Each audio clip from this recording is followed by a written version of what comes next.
સમાચારોમાં આગળ વધીએ તો રાજકોટ અને ભાવનગરમાંથી પકડાયેલા આઈએસઆઈએસના આતંકીઓ મામલે દરરોજ નવા ઘટસ્ફોટ થઈ રહ્યા છે ત્યારે એટીએસની તપાસમાં સૌથી મોટો ઘટસ્ફોટ થયો છે। પકડાયેલા બંને આતંકીઓએ ગુજરાતમાં માત્ર 2 નહીં પણ આવા અનેક આઈએસઆઈએસના ઓપરેટરો ફરે છે તો આઈએસઆઈએસના હેન્ડલર પણ અનેક હોવાનો ચોંકાવનારો ખુલાસો કર્યો છે। આ બંને આતંકીઓએ ગુજરાતના અનેક વિસ્તારોમાં ઓપરેટરો અને હેન્ડલરો ફેલાયેલા હોવાની કબૂલાત કરી છે તો અમદાવાદમાં ફરતા અમુક આઈએસઆઈએસના ઓપરેટરોના નામ પણ એટીએસને આપ્યા છે જેના પગલે એટીએસના ઉચ્ચ અધિકારીઓ પણ ચોંકી ઉઠ્યા છે। હાલ એટીએસે વસીમ અને નઈમની આસપાસના યુવકો પર ફોકસ કર્યું છે। આ બંને ભાઈઓ કોની સાથે બેસતા હતા, કોને મળતા હતા, ક્યાં જતા હતા, અત્યાર સુધીમાં કયા ધાર્મિક સ્થળોએ ગયા તેની માહિતી મેળવવા એટીએસે જુદી જુદી ટીમો બનાવી તપાસ શરૂ કરી છે।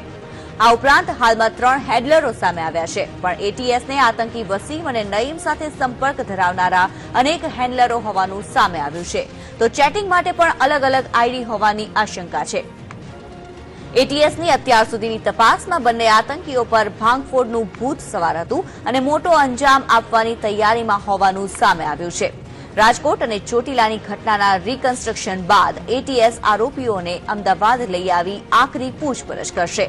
હાલ એટીએસની એક ટીમ બંનેના રાજકોટ, અમદાવાદ અને ભાવનગર સહિતના અનેક શહેરોમાં આતંકીઓના સંપર્કોની તપાસ કરી રહી છે તો આ તરફ એટીએસે આતંકીઓનો રિપોર્ટ તૈયાર કરી એનઆઈએને પણ મોકલી આપ્યો છે। એનઆઈએની ટીમ પણ આગામી દિવસોમાં રાજકોટ તપાસ અર્થે આવશે।